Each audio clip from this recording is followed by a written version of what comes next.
Police बंदोबस्त असून देखील मुंबईतील फोर्ट परिसरामध्ये चोरी झाली आहे। स्क्रूड्रायव्हरच्या साथीनं दुकानाचं कुलूप तोडून दुकान हे फोडण्यात आलंय।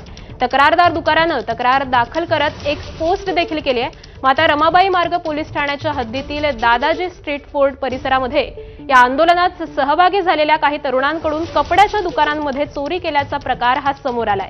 मुख्यमंत्री आणि मुंबई पोलीस आयुक्तांना टॅग करत ही पोस्ट करण्यात आली आहे। चोरीचा हा प्रकार दुकानातील सीसीटीव्ही मध्ये कैद झालेला आहे। त्यामुळे पोलीस आरोपींची ओळख पटवून त्यांचा सध्या शोध सुरू आहे। दुकानातील काही कपडे आणि 6,000ची रोकड ही या चोरीमध्ये चोरीला गेली आहे।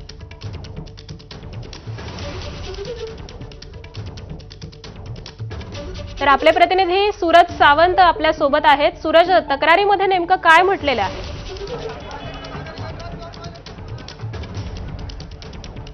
प्रामुख्याने सांगायचं झालं तर आज मोठ्या प्रमाणात आझाद मैदान आणि या संपूर्ण परिसरात नागरिक हे जमलेले आहेत आणि अशातच पोलीस बंदोबस्त हा देखील तितकाच महत्वाचा आहे। मात्र फोर्ट दादाजी स्ट्रीट या परिसरात एका कपड्याच्या दुकानात ही चोरी झालेली आहे। या चोरीमध्ये काही जण सहभागी झालेले आहेत, 4 ते 5 जण आहेत। त्यामुळे एकूणच प्रश्न उपस्थित केला जात आहे।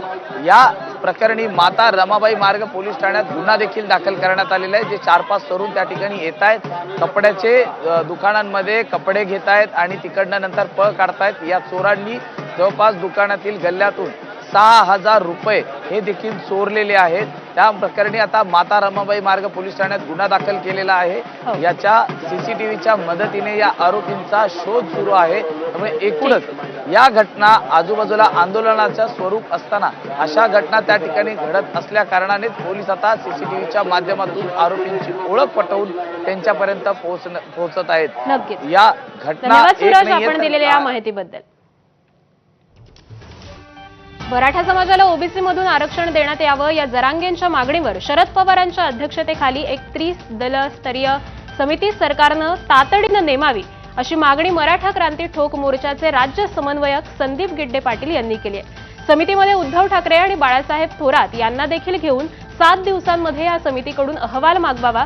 जर शरद पवार यांच्या या समितीनं मराठ्यांना ओबीसी मध्ये सामील करा असा अहवाल दिला तर मराठा समाजाला ओबीसी मध्ये सामील करावं किंवा मराठ्यांना वेगळं आरक्षण द्या अशी समिती म्हटली तर सरकारनं वेगळं आरक्षण द्यावं। पण सरकारनं तातडीनं अशा पद्धतीची समिती गठीत करावी आणि मनोज जरांगे पाटील यांनी देखील या विषयाला सकारात्मक असा प्रतिसाद देऊन आपलं आंदोलन हे मागे घेण्याची आवश्यकता आहे असं आवाहन हे संदीप गिड्डे पाटील यांनी केलंय।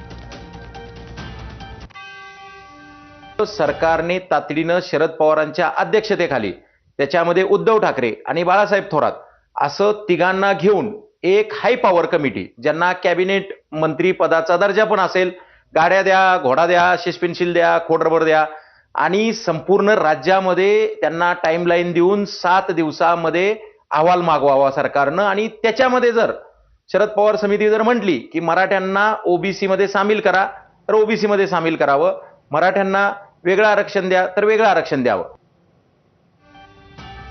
मराठा आंदोलक वाशीत मोठ्या संख्येनं राहायला आहेत। ते ट्रेननं मुंबईकडे आझाद मैदानात जात आहेत। तरीही अद्याप नवी मुंबई रेल्वे स्थानकात मोठी गर्दी दिसून येत नाहीये।